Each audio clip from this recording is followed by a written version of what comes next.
Assalamualaikum warahmatullahi wabarakatuh. Perkenalkan, nama saya Wahid Khairul Huda SPD, peserta Latsar CPNS tahun 2021, angkatan 61, kelompok 2. Mind mapping merupakan alat berpikir organisasional yang memudahkan seseorang dalam menempatkan berbagai informasi di dalam ingatannya untuk kemudian mengambil informasi tersebut kapanpun ia butuhkan.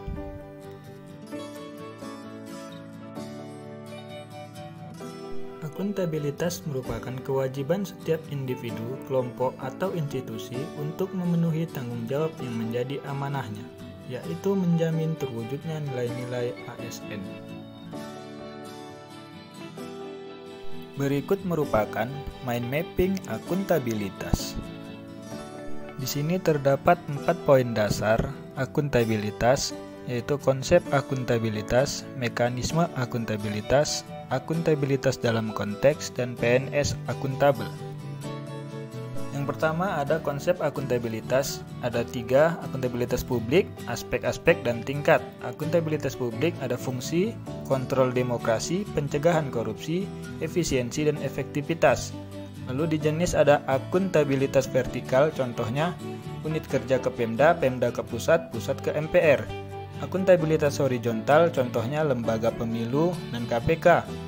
Lalu pada aspek-aspek ada hubungan, berorientasi pada hasil, membutuhkan pelaporan, konsekuensi, dan perbaikan kerja.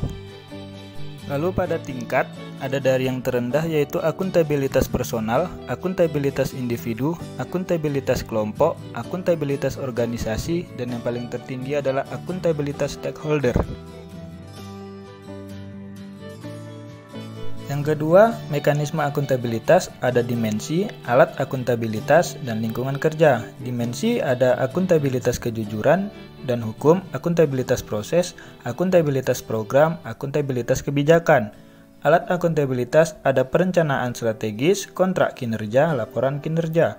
Lingkungan kinerja ada kepemimpinan, kepercayaan, kejelasan, responsibilitas, integritas, transparansi, keseimbangan, dan konsisten.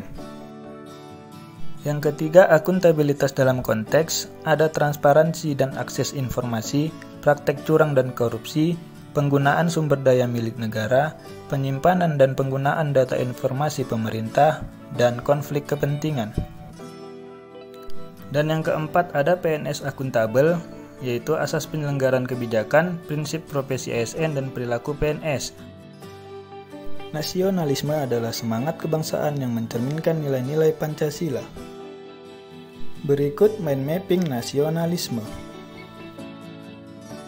Yang pertama, ASN sebagai perekat dan pemersatu bangsa. Ada 2, peran ASN sebagai pemersatu bangsa dan peran ASN dalam menciptakan kondisi damai.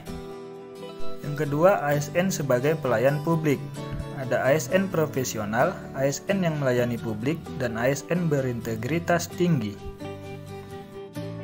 Yang ketiga, ada nilai Pancasila dalam menumbuhkan nasionalisme, yaitu ketuhanan, kemanusiaan, persatuan, kerakyatan, dan keadilan. Dan yang keempat adalah ASN sebagai pembuat dan pelaksana kebijakan publik.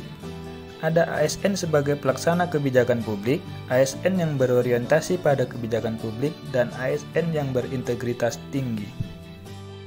Sekian pemaparan mind mapping saya, semoga dapat bermanfaat. Terima kasih.